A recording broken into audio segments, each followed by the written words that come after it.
Okay, so I am recording this at my in-laws' house, so I apologize if you hear a lot of extra noise. We're going to talk about 3 classics in this wrap-up. We have And Then There Were None, The Lottery, and Lord of the Flies.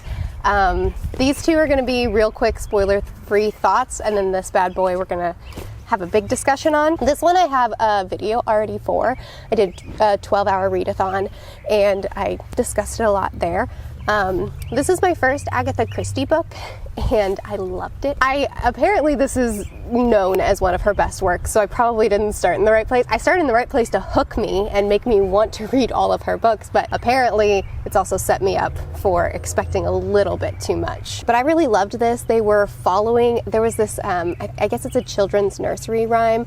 All these people, I think it was 9 people, read this. This is the first book that I read this month, so some of the details are a little bit fuzzy, but 9 people went onto this island. They were all sent there for separate reasons, but one person is behind it all, and then they're basically picked off one by one because someone wants them to atone for their sins. And there's this children's nursery rhyme that we're made aware of at the beginning, and then these people are being picked off from the nursery rhyme, and I love it. Like the lines in the rhyme would match how they're dying, and I loved it because that device made it full of so much suspense, and I loved that so much. It also just made it so thrilling. It could have easily been kind of a boring story, everything taking place in this one area, but the way it was executed I was on the edge of my seat the entire time. I loved it. I loved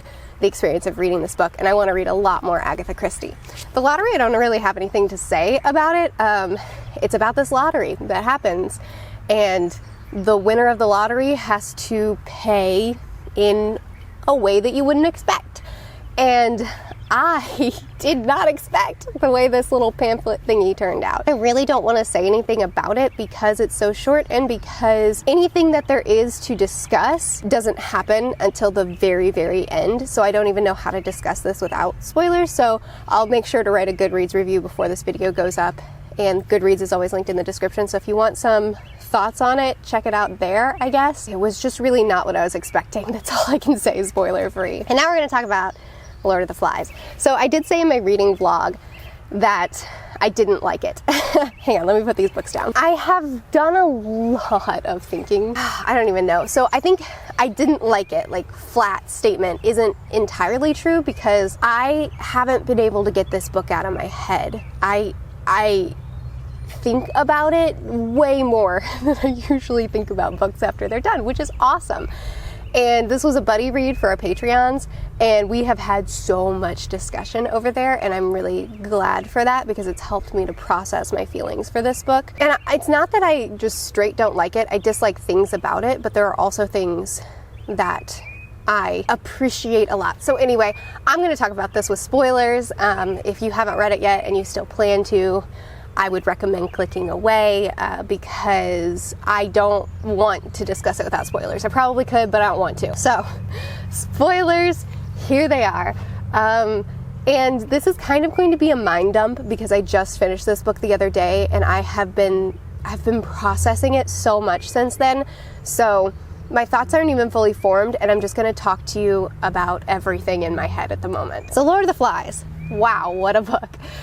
These kids are being evacuated. There's heavy hints that make it really easy for the reader to assume that this takes place in World War II because the author fought in World War II and came back from the war, went back to teaching, and wrote this book. I guess I'll mention too that at the time that this author wrote this, there was a really popular classic about boys deserted on an island, on a deserted island, and through their bravery and pluck and good values, they got through it.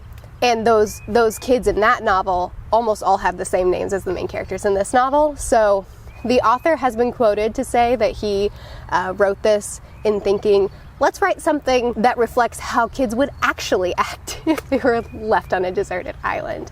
And so anyway, these kids, they were evacuated, and they had a plane crash, and we don't really have any information about that at all. It kind of starts after the plane crash.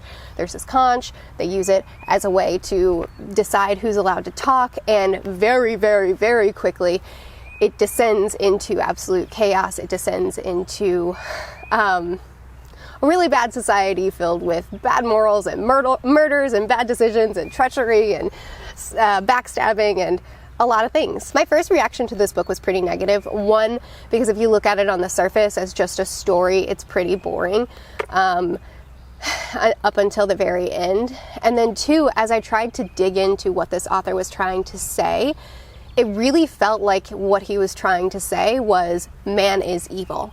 All men, this is their nature. If you put them on a deserted island, you take away the law, you take away society, this is what they would be, because this is what humanity is in their truest form.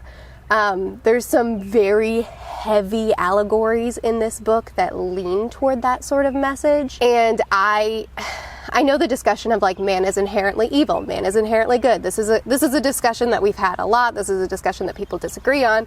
This isn't something that, you know, we're going to agree on in this video, or at least like everybody that's watching it isn't going to agree on, and that's fine. But it seemed like the author was trying to say man is bad and here's what they look like and this is man's true nature. And coming back from the war, I can understand why he would have that mentality, but as a look into humanity, I didn't agree with it. But the more I thought about it and processed it and couldn't get it out of my mind, the more I realized that that's not really all the author is saying. And maybe not even what he's saying at all. Because not every character in this book was bad. Both Simon and Piggy were good. And Ralph even changed. He followed Jack and he was a part of killing Simon. But the more time I spent reflecting on it, the more I realized that it's hard to tell. It was hard for me to tell with this book that it has any nuance, because the author's intention looks really direct and his allegory is so heavy-handed. His allegories in this book are so heavy-handed that it looks like his message is very ham-fisted. The more time I spent thinking about it, the more I realized how much nuance is in it. I was irritated with how quickly the kids turned, right? So if the message is this is humanity at its core form, take away everything else, this is what they turn into. It's like, cool, so they turned into that in what, a day? Like, no, I don't believe you. But I think I realized that it was possibly also a commentary on how shockingly easy it is to commit evil, especially when that evil is normalized in the community that you're in. And that's repeatedly shown throughout history. We see atrocious acts committed throughout history, and not by every human, but in mass amounts of people. And when something is normalized, how easily humanity can descend into such horrific acts. There's scenes like with the pig's head where Simon is talking to the pig's head and the pig's head is telling him, you've known this the whole time, I'm inside you, I am you, or however that line goes. And to me, it's like, okay, so you think that every human is inherently evil and like even the good guys are actually bad, and if they're not bad then they'll be killed by the bad guy because evil always prevails, right? That's how it looks. But then you have scenes like after they killed Simon, and Ralph is horrified by it, and Piggy tries to explain it away. He tries to say, well, it was done from fear, right? And then Ralph says, I wasn't scared. I don't know what I was.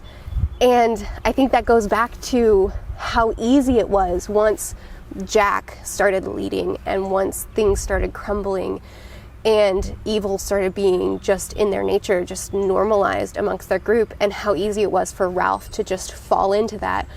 But then after he did, he was appalled by it. He was horrified by it. And then he started fighting it and started resisting the evil. I think in large part, this book was supposed to be a mirror of history and of what this author saw while he was fighting in the war. And I don't know for sure. I read a bunch of articles, I watched videos on it. Like I tried to see different perspectives, and different people interpret this book differently. So all I can talk about is what I've taken away from it. And I looked up a ton of quotes from this author, and I couldn't find anything where he just like spelled it out for you. Here's what I was doing. So all I can do is tell you how I feel about this book. I think it's interesting. And I agree that the attraction to evil and the interest, the ability to compromise morals for the sake of convenience when evil is normalized, I agree that that is in all of us,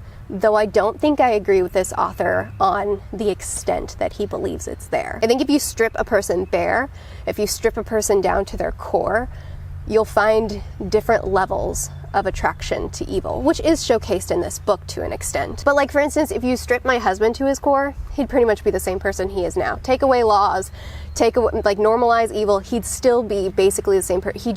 He's just who he is. But I think the majority of us, if you strip us down to our core, you'll see that there is an attraction and an inclination to certain evils. I don't think all of us would look like the characters in this book, but I do like his commentary on how what it seems like his commentary is on how incredibly easy it is to slide into evils and accept them when there's no barriers for them. I will say one thing that I went through a lot of this author's quotes while I was trying to read up on this book, and one of the quotes that I came across was this: "Before the Second World War, I believed in the perfectibility of social man, but after the war, I could not. I discovered what one man could do to another. Anyone who moved through those years without understanding that man produces evil as a bee produces honey must have been blind or wrong in the head." While I do really like the discussion of good isn't as easy to choose as a lot of books present it to be, and I do like the discussion, kind of the mirror of history and of what he saw in war. I like the mirror of how shockingly easy it is to slide into evil without even realizing it. And I liked that he depicted Ralph as, after he's slid into that, how he was repulsed by it and then rejected it. The novel does end with them being rescued, and the men who rescue them, it's, like I said before, I think it's really easy to draw the conclusion that this was written during World War II. You know, the kids are being evacuated. The men who rescue them are described, you could assume that they're in the middle of the war as well. And when they are rescued, they really don't need an explanation.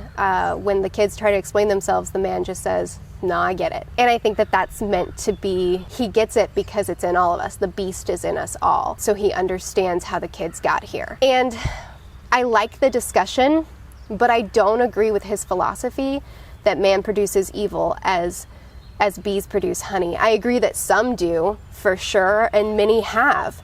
But I don't agree that this is inherent in every man. And I think that and I don't know that he's saying it's inherent in every man, I mean, he is with the talking pig head, who wasn't actually talking, he was in the kid's head, and he said, "I'm inside, like, you know, I'm inside you, I am," and so he is saying that, even the good guys, it's there. But I feel like I think the book is more nuanced than I originally realized, but I think that the discussion is more nuanced than the author gives as well. I think that this author believes in inherent evil in men stronger than I do.